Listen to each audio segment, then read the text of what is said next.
Most of us will never go to space, live underwater, or be locked inside a NASA simulation for weeks. But the science behind those missions can teach every one of us how to stay focused, calm, and clear when life gets hard. Today's guest has spent his career studying exactly that. Dr. Addante is a neuroscientist for the National Institute of Health, a tenured professor in psychology and biomedical engineering, and NASA mission crew member who has lived and worked in some of the most extreme environments ever designed.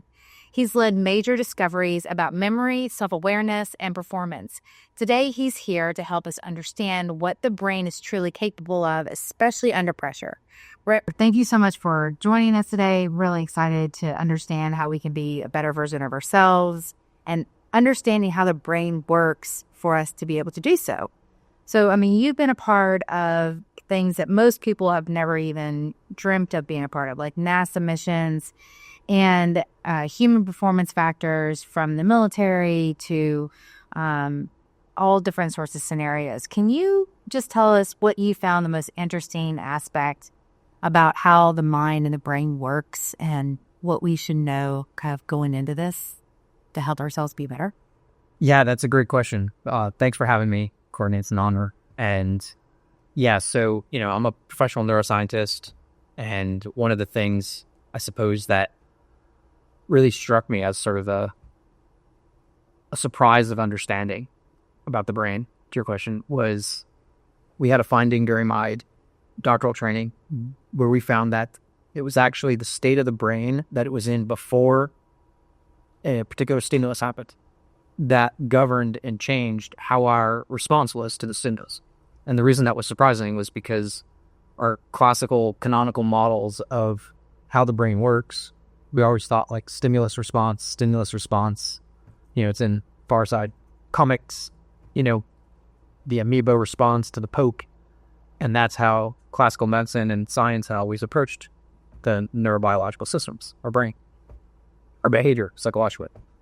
And that really surprised me when we found that that wasn't really the full story. It wasn't the wrong story. It was just a very incomplete story. And anyways, TLDR version is that we found that brainwave activity and certain frequency bands that were happening right before stimulus actually determined whether or not we remembered that stimulus later. Okay, so whatever the person's thinking about or doing prior to that stimulant, response, or how you're going into actually be poked, so to speak, that's what is going to enable you to remember that particular moment and that particular how to handle that particular situation? Kind of, except that we don't know that they're thinking about anything at all. So the point is that the brain is not a flat line before stimulus happens, but you have your brainwave activities, the waves, literally, going up and down, and it was essentially the magnitude of particular frequency waves, how big or small that measurement was, that was happening right beforehand. And that could be daydreaming, it could be the absence of thought. So it's not necessarily that they're thinking about something.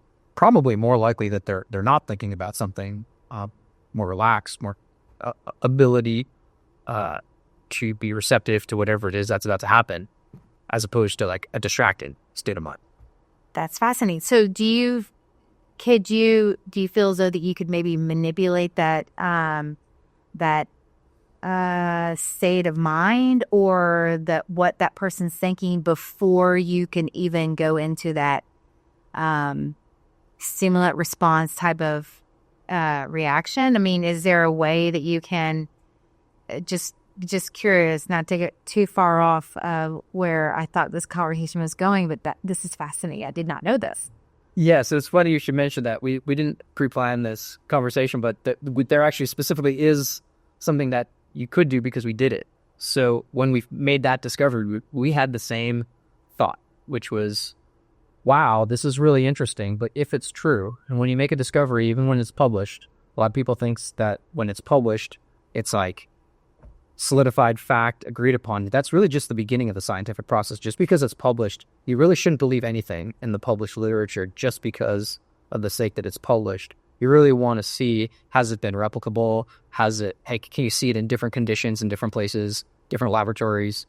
before you could really start to digest it as something that can be reliably trusted as a scientific finding. So when we published it, we're like, this is really interesting, but if it's true, then it begs a following hypothesis, which is exactly what you carried right on, which is, if it's true, then you should be able to induce it or manipulate it and see some subsequent changes accordingly to either brain responses, but particularly human behavior. And that's exactly what we did. So I made that first original discovery with our team at UC Davis in a paper that came out in the Proceedings of the National Academy of Sciences in 2011.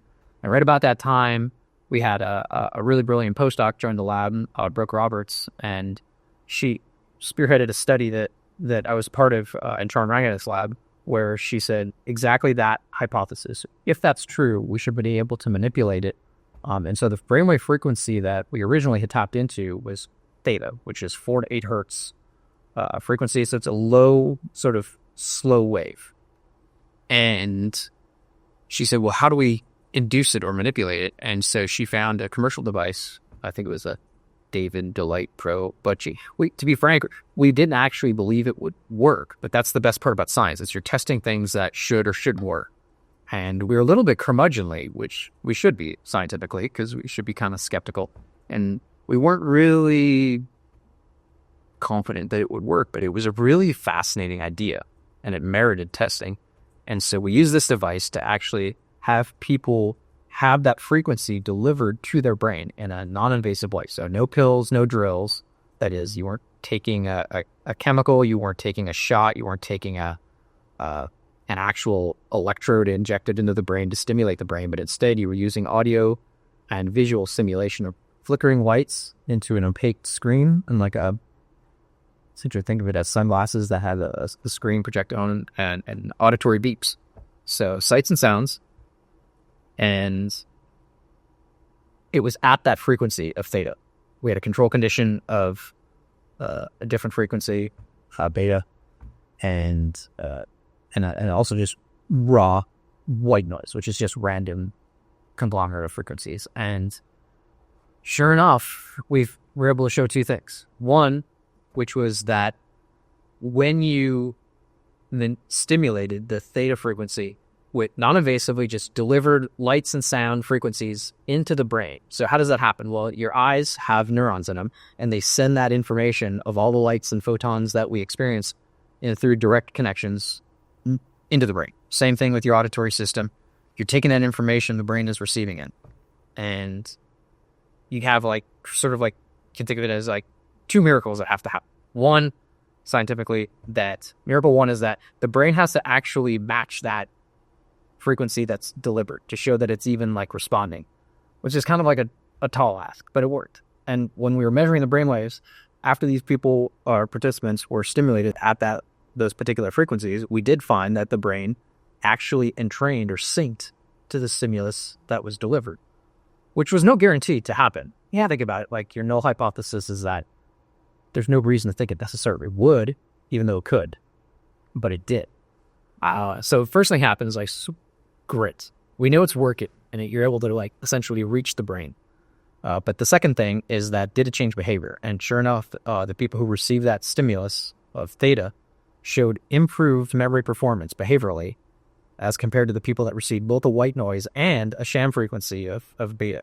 And so that was a clinically effective, statistically significant improvement in human memory behavior. We published that in a paper in 2018 in the Journal of Cognitive Neuroscience, with John Rang in this lab. And Brooke did a great job leading that. I was honored to have been a part of that because it was basically doing what every graduate student hopes, which is test your thesis to see if you're right and have what you find in your discoveries motivate subsequent work. And it did, and it worked, thankfully, and it was pretty cool. So it's the combination of the flickering light with an auditory beta beat, and then that would just put them into a state in which they could perform better in whatever situation thereafter. Okay. Wow. Okay, that's amazing, because there's actually a gentleman that we interviewed with the Denver Zen Den, And that's literally what he does. He has these flickering lights. He has you listen to auditory different programs, and it puts you into a relaxed state. But that is that's fascinating. He calls it like IMAX of the soul. And but I never realized that was what, because I've heard about the binaural beats and about, visualization. A lot of athletes, they kind of go into a meditative state and visualize before they go and perform. So, but this is interesting. Before you do any of that, you're actually listening to your eyes are seeing the flickering lights, and that is, you're able to manipulate that state of mind. It was a pretty remarkable thing. If you think about it in the big picture, that just like that we as humans can go in and manipulate the brain at all. It's kind of a remarkable It is. event. Totally remarkable. But we can do it non-invasively, safely, reversibly, is also remarkable. And then the fact that it actually changes our behavior perception is also like a third miracle of remarkableness. And so it was pretty exciting to see. On the flip side, right, it's also not that remarkable either, because everything we do in our life, we interact with the world, we interact with our environment, and like everything we do changes our brain anyways, just because it experiences it. So it's kind of this like duality of things that should be remarkable, and other times when you can look at the same thing and say like, no, that makes all the sense in the world.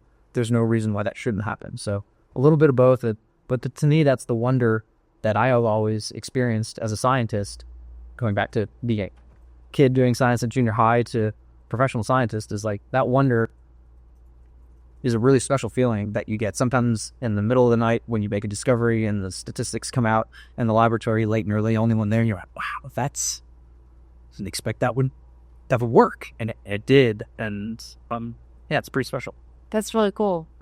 So for a lot of people that are definitely trying to figure themselves out right now, and they peak performers, maybe they have obstacles, what is it you found that when they find themselves in more of those, maybe not preparing for a state or a situation, but they find themselves in that situation, a stress or anxiety, like what is it that they can do to help them? Like, they don't have the flickering lights, they don't have the binaural beats or whatever in that moment. What do you think that the brain is actually asking, or the body, the nervous system is actually asking them to do? And how can they manipulate the brain in those situations that you found to help people just kind of overcome obstacles? That's a really good question. And I'll kind of like merge my answer between the physiology of like the neuroscience of it, but also like I was a coach for a while in wrestling. I worked at the Olympic Training Center for the Greco-Roman team. So I kind of had like this like opposite spectrum converging to an answer, which is to like slow down. So what do I mean by that? When you're in those moments of stress, anxiety, whether it's an athlete performing or a salesperson or a CEO having to go in and give a thing pitch to a client or what have you, right? Like whatever your situation is. On the neurophysiology side, what we found in that study was what I mentioned a few moments ago, which is that it wasn't a heightened sense of physiological signal that led to improved performance and the cognitive domain of memory and behavior, but instead it was that low and slow wave theta. So that's about 4 to 8 hertz, and the frequency spectrum is very slow. The only wave beneath that is delta, which is like when you're sleeping. So theta is widely known to be associated with like relaxation, sometimes almost even drowsiness, but it's a lower frequency brain state, and as opposed to like super fast, like alpha, gamma, these different frequencies.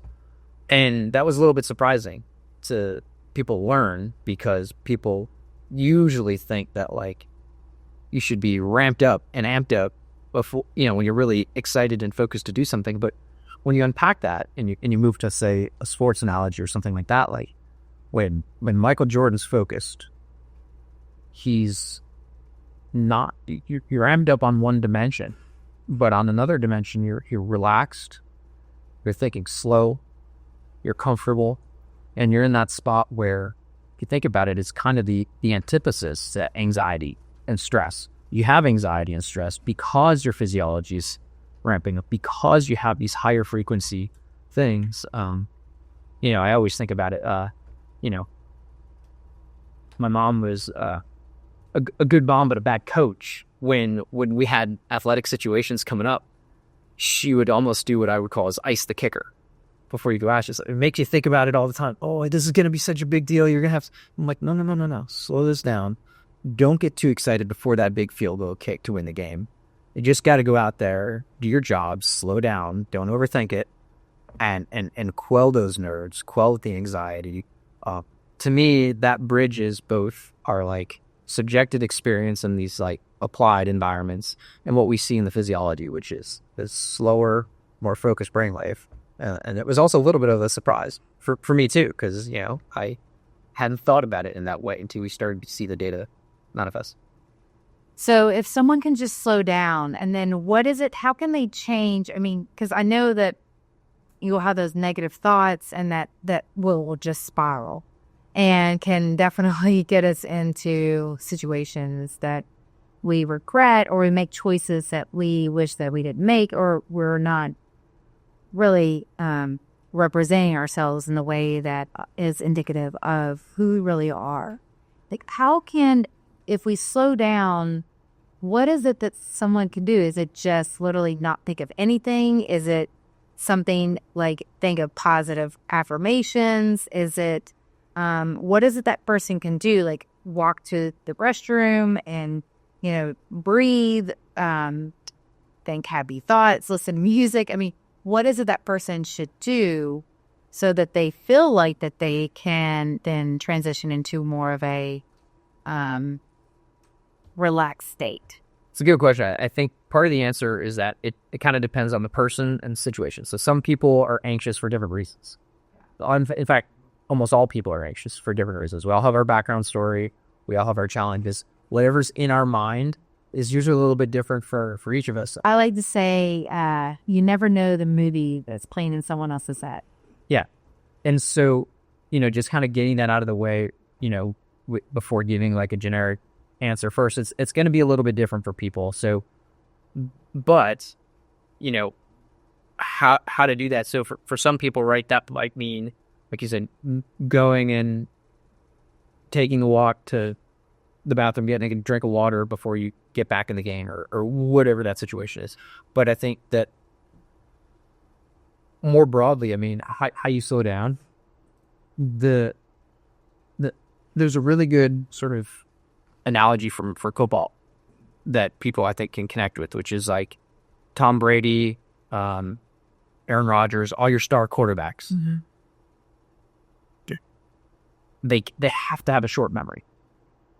You can't remember the interceptions that you threw. If you dwell on those, you're going to be stuck in that loop, whether you're perseverating about it or you're just in this like negative feedback loop of dwelling, of rumination. When it gets to like clinical depression, you're ruminating about the negative things. And you also you got to have a short memory of those touchdowns you threw, the successes. So, your really best performers, they're focused on the task at hand, and you're not really worried about the past, whether you were a hero or a zero, whatever it was. Like you have to live in the present while kind of prospecting towards what's coming up towards the future, but really not worrying too much about what it was that happened in the past. So usually if you're anxious or having these struggles, probably because something bad happened in the past. So you really want to like let that go, which is easier said than done. That takes work in certain respects, but like when you're really talking about like optimal performance in a practical way, these quarterbacks are a great example. You got to have that short memory and know that you're not as great as your last success and you're not as bad as your last failure. More pragmatically, I think another way to answer that is just in a coaching way as well, right? Which is to focus on your task, your technique. Focus on the process rather than the outcome. So, when you're... I think that's easier said than done. We all want the positive outcome. And that's the problem. And I think that's where we put so much pressure on ourselves. But I think you're exactly right. It's like enjoying that process. Yeah. Well, especially when you're, like you said, if you're anxious or stressed, or like maybe you just made that interception, or through the interception, I should say. So speaking that analogy, you just screwed something up. You made a big mistake, and maybe you're paying for it, because and you probably should, right? But going back to sort of what you might think of as your bread and butter, which is like, just do the process of what I need to do, and you take it in like manageable segments. So instead of trying to say, I'm trying to win this UFC fight or this wrestling match or the tournament, you take it one segment at a time. I don't have to win the whole match right now. Just do what I'm supposed to be trained to do, which is focus on setup, the shot, the position, the angle, the finish, the follow through, and do what you're trained to do, and it'll take care of yourself. Now, the flip side of that, because we don't live in like, super simplified world necessarily, is like to just go out and relax and don't think about that stuff, and just go in that case, we would tell kids, just go wrestle, because you already know your process. Just go do the thing, but you don't want to focus on the medal. You don't want to focus on championship. You don't want to finish on even the victory of the match. You just want to go out and manifest what it is that you've been practicing and training, and your body will integrate that. Like when you've trained and practiced your muscular skeletal system and your nervous system, so practice, whether it's swinging a baseball bat, the neuromuscular approach, your body already has that memorized. Just go out there, relax, and do that. It's kind of probably the way that matches what we see in the neurophysiology, which is slow down and keep it simple. And speaking of, you've done a lot of studies on the hippocampus, which has to do with memory, from my understanding. And so when you go out and you are remembering, what to do and how to respond in those moments, what if you forget? What if you forget in those moments? And how do you... What are your findings with the hippocampus and how it works, and how people should not give themselves such a hard time when they do forget things? And what is it that the hippocampus is actually doing, or lack thereof, in those moments? Your other question, how do people understand, or how should people understand memory if they're struggling with it, or in a normal way? So there's two different kinds of struggle. But when you go in the room and you forget why you walked in the room? Yes. Is like... So there's like a clinical way of like amnesia, right? Where, we can talk about that too a little bit, but in a normative sense. Yeah. We all have times when we forget things. And so that's the first thing I would say. How should people kind of like keep themselves in check and not like worry too much, is that we all forget things. When memories don't work, it's a forgetfulness. Now, as we get older, that gets a little bit more pronounced. We get a little bit more forgetful as we age. So people also shouldn't freak out too much in that respect, and know that at the first pass, like, it's basically normal. When we age, certain memories get really well consolidated, and they keep those forever until a clinical situation like MCI or Alzheimer's or dementia comes along, and it has some clinical, impairments in those formative, long-lasting memories. But putting that clinical side, memory does get a little bit worse as we age. And so it's a really common question I get all the time. So I always tell people, don't worry about it. It happens to everyone. You're normal. You seem like you're not normal. So many people I talk about, especially as we get older, like we're like, oh my gosh, my memory isn't what it used to be. And then it gives in a lot of anxiety, a lot of, especially whether you're a CEO, you're about to go into a presentation, to an athlete trying to remember the play or different scenarios, all to just simply walk in the room. Oh my God, why am I in here? Because you're thinking about so many different things at the same time. But to your point, how do we not, I guess, give ourselves some grace and understanding that, with age, with things that are on our mind, how not to give ourselves such a hard time, but also recognize there are exercises that we could do, or, techniques that we could practice, or just recognizing that you just have too much on your mind right now. Like, just really understanding, the hippocampus and how we can look at it, its role, and helping us, not really hindering us. Yeah, I mean, I think there's kind of two sides of the same coin there. Can be very useful for people to keep in mind, no pun intended on that, which is that, like you said, like, properly calibrate our expectations. So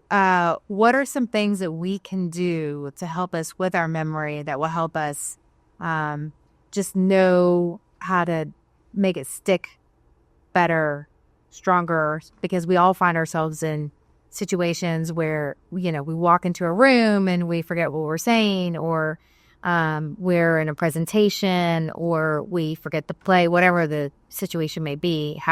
What are some things that we can do to help us kind of give ourselves a little bit grace about how our memory works and how for it to retain? That's a great question. So a few things pop off right off the bat for me. So one, give yourself grace and forgiveness. Know that nobody remembers everything perfectly, autobiographically, photographically. So allow yourself to have a few memory errors. They're not that uncommon. We all have them. Two, pay attention, which is not to say something to be trite, but like literally one of the reasons we forget is because we have a divided attention. We're trying to multitask. Can't really multitask that well. What we do is task switch. And when we divide our attention, we lower our ability to both learn and remember the information that we should have been paying better attention to. So that's one easy life hack. Pay better attention. It allows the information to come in. Once it comes in, repeat it a couple times in your mind. So we call that rehearsal. 3, write it down. So this is a really, really big life hack that I use. I have a 4-year-old and a 1-year-old at home, and I run a couple of businesses, a household, and I forget stuff all the time, and I know that. So if I know that I'm my biggest enemy, I always have a piece of paper and a pencil or a pen with me all the time. I always write it down, and then I always go back and check it out and say, oh, what is it that I need to do? Because I'm usually exhausted, and I just want to sit down and end the day, or just kind of like wallow in being overwhelmed. But instead, I'll go back to that list, especially when I'm brain dead as a parent or what have you, and know I can't think of what I have to do next, but this list that I wrote will help be my guide. And I just kind of like do what that drill sergeant tells me to on the list. So have some reminders like that, some accountability checks, knowing what our failure points are, and kind of keeps us on track. I love it. I love having my piece of paper, helping me remember, and actually will remember where it is on a piece of paper. I won't remember what, but I remember I wrote it down on the right side, lower half of that piece of paper. It's funny you should mention that. That's a kind of memory that I discovered last year. It was a new kind of human memory called context familiarity. Oh, you're kidding. No, that's interesting. Yeah, it's like I will keep looking through the book to find lower half of that page on the right side, because I know that that's where I put it. That's actually the analogy I think we wrote in the introduction or discussion of that paper, which is, the historical framework of the field looked at the ability to remember as either remembering all the context and details of a particular event that we call recollection, or you can just have the item of the situation feel very familiar that you recognize. But what we found was brainwave activity that revealed, together with behavioral activity too, a third kind of memory, which is that you can just have that context feel familiar, even if it's not recollected. And you just kind of know that, like, oh, I don't know what the information was, but I know that it was kind of in that bottom right-hand section of the page about halfway through the book. That's literally what I do. That's it's called context familiarity. We discovered that. Now it is. That's awesome. Very cool. That's such an amazing tip. I will definitely use that. So I'm going to switch gears a bit. And you studied the Dunning-Kruger effect, where people think that they're better at something than they actually are. What has the brain taught you about confidence and self-awareness? It's a really good question. So it's taught me two things. One, it's taught me don't be overconfident, but also don't be underconfident. So unpacking that a little bit is exactly what the Dunning-Kruger effect is. It's this like phenomena that I call psychological gravity, which is gravity is a physical force of nature that affects all of us. We can overcome it. We could go on an airplane trip. We can jump in the sky. We go against gravity, but we always come back down. And so there's the psychological phenomena for most of us to think we're better than we are at something. But also in other situations to think we're not as good as maybe we are. Now, it's taught me through these studies that we did that we can overcome both of those things, just like we overcome gravity. But it takes psychological work, metacognition, effort, just like it does energy to overcome the physical force of gravity too. So unpacking that a little bit, what we found is that when you have this sort of crossover phenomena of the worst performing people on a particular task or trait tend to think they're the best performers, and the best performing people on a task tend to actually calibrate themselves a little bit lower and think that they're not that great. We looked at brainwave activity for that, those confidence assessments of our capabilities. And it turns out that when the best people are underestimating themselves, they're relying on a kind of memory process that we call recollection, which is like really clear, distinct memories of the past, probably recollecting all the things they did learn, but also then remembering the stuff that they can't remember. That is, the opposite of ignorance is bliss. They're not so blissful at that point because they remember, oh yeah, there was all this stuff that I'm not quite sure about because I know it exists out there and I know that I can't remember it. Well, that's usually the mark of someone who actually knows it pretty well. And so they're kind of calibrating themselves in a very conservative, constrained fashion, right? Yeah. On the flip side is, let's say you didn't study very well for a test. You don't realize all the things that you don't know. You go in there and you actually don't do very well because you don't know all the potholes that are actually in the road. You don't know all the puddles that you're stepping in and soaking your boots in, but you just don't realize it because you don't know enough to know that those were missteps. When those are happening, the brainwave patterns that we observe that's corresponding a lot to what we call the sense of familiarity. So seeming like this is the right answer. I feel like I remember this before, but I don't know the reason why or the context and the rich recollection of the details. That certainly leads us astray. And so in respect to the sort of conservative calibration of holding ourselves back because we studied well and we knew all the information that we might be forgetting, this is the opposite case where you're actually full throttle ahead because you're not remembering as much, and it's making you more confident because you actually didn't encode that information as well. You didn't learn it as well. You didn't remember it as well. You don't know it as well, and you're actually running yourself off a cliff. So overconfidence can really kill. So can underconfidence. And what I mean by that, and I'll kind of end cap this with your question, is that a lot of people think of the Dunning-Kruger effect as the majority case of most of us generally tend to overestimate ourselves, our capabilities. And that's true. We all do it. If you think you don't do it, you're demonstrating the effect. But I think the most important finding for me was the recognition that the best performers are holding themselves back. Really? Yeah. And if you think about that, I look at it in a leadership way. How many times have we seen organizations or society struggle or fail because we're led by the less confident, the less competent? So true. And because our best people, probably our best leaders, are not throwing their hat in the ring to lead.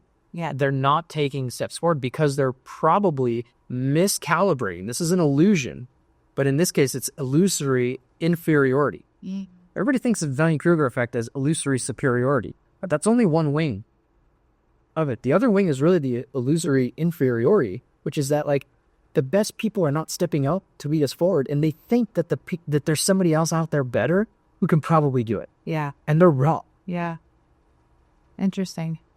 Yeah, that's such a great point. I mean, you've captured about how to look at it from the other side and the other perspective of the effect, because most people are thinking of people that are overconfident and rather than those that are actually the peak performers that are doubting, dimming themselves. Yeah, and I would tell students too, like if you're feeling like the imposter syndrome, if you're feeling an inferiority complex, maybe that's a sign that you're on the right path. Like maybe you should step forward a little bit. Have some cognizance about that. Keep yourself in check. Don't, do something that you're not really super confident of either. But thinking that somebody else is better suited to lead may not be the right answer. It may be time for you to step up, and that was something that helped me to take that step forward too. And to share that with students so that they can have belief in themselves. Because if you're doubting yourself, maybe that's probably the reason you might actually be better suited for the position. Yeah. So I think that's the question. How do you recognize someone that is maybe not stepping into the role either way, not stepping into the leadership role or in a leadership role that needs to maybe take a step down?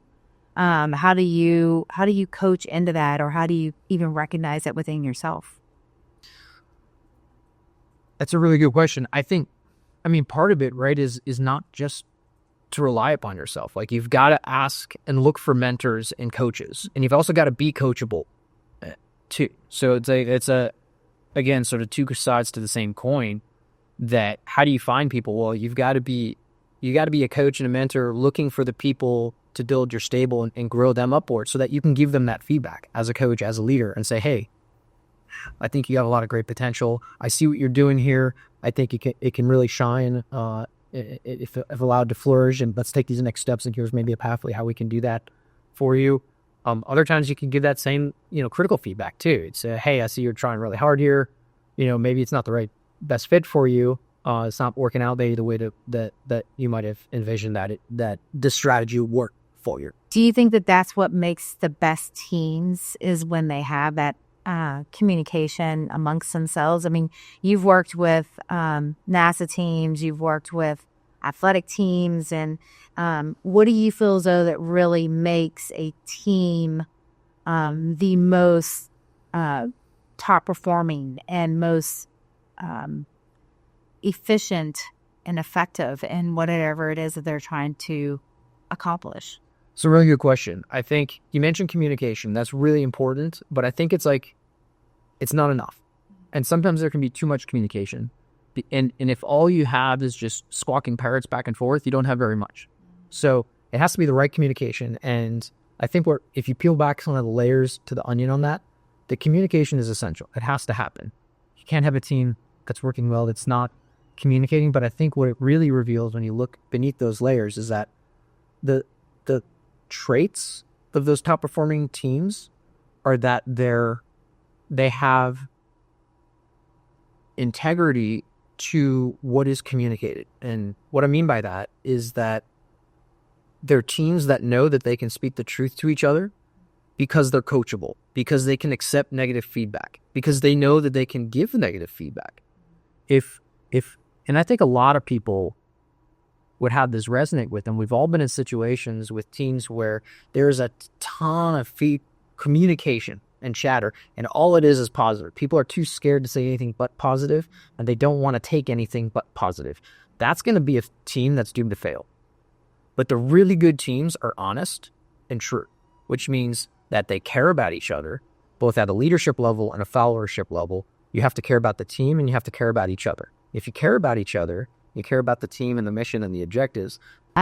Switching gears and looking at the future, how do you see the role of AI affecting our brains and neuroscience, and what can people really anticipate or plan for in at least the next decade?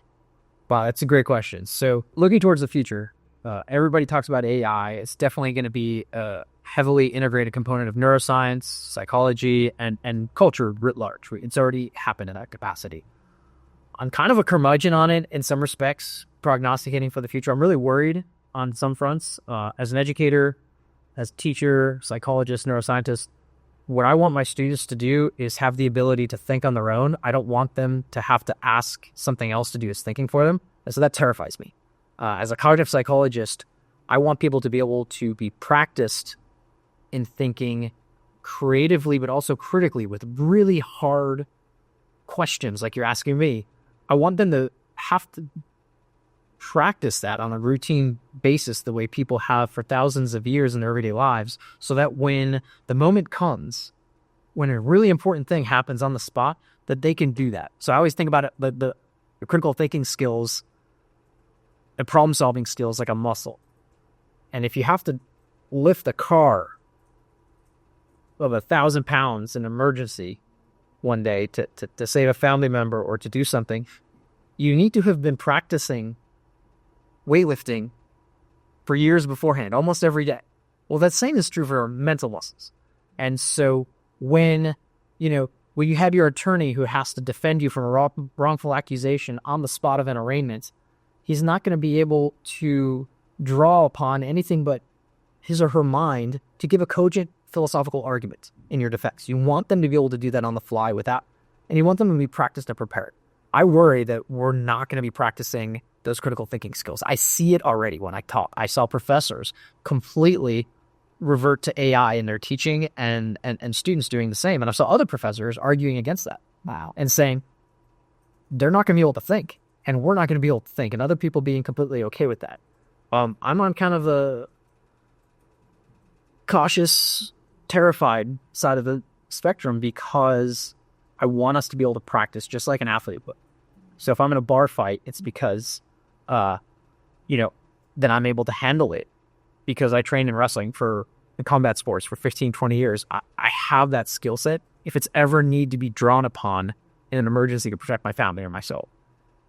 I worry on the mental side of that. In problem solving thinking, we get used to that with AI. And I wonder about what is that projecting? What does the trajectory look like of someone who hasn't had a chance to cut their elbows and knees and scuff marks emotionally and mentally through a couple failures, but yet strengthening that system to think? Yes. What does that look like? What does a person's profile psychologically, emotionally, cognitively look like who's had everything solved and thought through by AI instead of themselves their whole life? Yes.